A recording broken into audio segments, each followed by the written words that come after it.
ಇದು ಸ್ವಲ್ಪ ಎಮರ್ಜೆನ್ಸಿಯಲ್ಲಿ ಮಾಡ್ಬೇಕಾದಂತ ಸಂದರ್ಭ ಬಂತು, ಅದಕ್ಕೆ ನಾನು ಈ ವಿಡಿಯೋ ಮಾಡ್ತಾ ಇದ್ದೀನಿ. ವಿಷಯ ಏನು ಅಂತಂದ್ರೆ ಬಹಳಷ್ಟು ನೆಟ್ವರ್ಕ್ ಮಾರ್ಕೆಟಿಂಗ್ ಕಂಪನಿ ನಡೆಸ್ತಿರುವಂತ MDಗಳು ನೆಟ್ವರ್ಕರ್ ಅಂದ್ರೆ ಡೈರೆಕ್ಟ್ ಸೆಲ್ಲರ್ ಅವ್ರ ಜೀವನ ಜೊತೆಗೆ ಆಟ ಆಡ್ತಾ ಇದ್ದಾರೆ. ಕಾರಣ ಏನು ಅಂತಂದ್ರೆ ಅವ್ರ ಒಂದು ಹಂತ ಮುಟ್ಟಿದ್ಮೇಲೆ, ನೆಟ್ವರ್ಕರ್ಸ್ ಒಂದು ಹಂತ ಮುಟ್ಟಿದ್ಮೇಲೆ ಅವ್ರದ್ದು ಇನ್ಕಮ್ ಅನ್ನ ಕಸ್ಕೊಂತಾರೆ, ಅಲ್ಲಿ ಇನ್ಕಮ್ ಕೊಡೋದಿಲ್ಲ. ಆಗ ಈ ನೆಟ್ವರ್ಕರ್ಗಳು ಕಾರ್ ತಗೊಂಡ್ಬಿಟ್ಟಿರ್ತಾರೆ, ಕಮಿಟ್ಮೆಂಟ್ಸ್ ಗಳು ಮಾಡ್ಕೊಂಡಿರ್ತಾರೆ, ಅವ್ರು ಎಲ್ಲಿ ಹೋಗ್ಬೇಕು?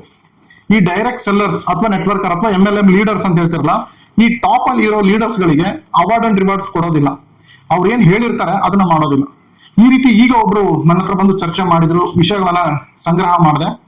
ಇದು ನಡೀತಾ ಇದೆ, ಡೈರೆಕ್ಟ್ ಸೆಲ್ಲಿಂಗ್ ಹುಡ್ದಾಗ್ಲಿಂದ ಇದು ನಡೀತಾ ಇದೆ. ಇದು ಕಡಿವಾಣ ಬೇಕೋ ಬೇಡವೋ ನೀವು ಕಮೆಂಟ್ಸ್ ಅಲ್ಲಿ ತಿಳಿಸಿ. ಈ ರೀತಿ ನಿಮಗೂ ಆಗಿದೆ ಅಂತ ತಿಳಿಸಿ. ಇದಕ್ಕೆ ಏನು ಪರಿಹಾರ ನಾವು ಮಾಡಬಹುದು? ಏನು ಇದೇ ರೀತಿ ನಡೀತಾ ಇಲ್ಲ, ನೀವು ಈ ಕಂಪ್ನಿ ಬಿಟ್ಟು ಆ ಕಂಪ್ನಿ, ಆ ಕಂಪ್ನಿ ಬಿಟ್ಟು ಈ ಕಂಪ್ನಿ ಹಿಂಗೆ ಹೋಗ್ತಾ ಇರ್ತೀರಾ? ಅಥವಾ ಈ MDಗಳು ಏನಿದ್ದಾರೆ ಮೇಲ್ಗಡೆ ಕೂತಿದ್ದಾರೆ, ಅವರು ಇದೇ ರೀತಿ ನಮ್ಮ ನೆಟ್ವರ್ಕರ್ಸ್ ಅವರ ಜೀವನದಲ್ಲಿ, MLM ಲೀಡರ್ಸ್ ಜೀವನದಲ್ಲಿ ಇದೇ ರೀತಿ ಆಟ ಆಡ್ತಾ ಇರ್ಬೇಕಾ?